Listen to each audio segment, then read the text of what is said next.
Guys, welcome to my channel. In this video, I'm going to teach you how to convert 3D materials into line art in the Pro version. As you know, this feature is only available in the X version, but after the upgrade to the Pro version, we can do the same thing. First, we need to choose the 3D material that we want and change its position. That is what I'm doing.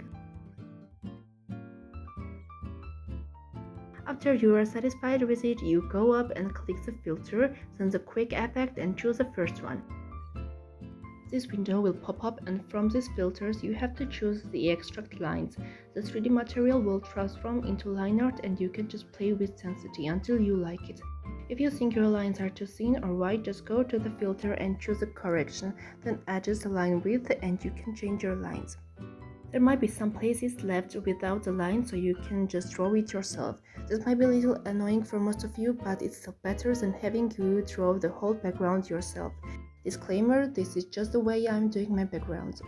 After that, you have to transform a line art layer from normal to multiply, and under them make a new normal layer for coloring, and color the whole background, which is a little difficult part.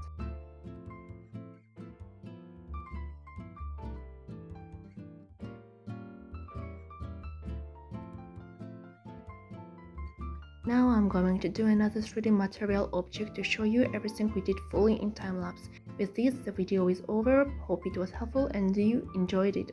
If you did, please like and subscribe and comment if you know another way to convert materials into lines. Bye!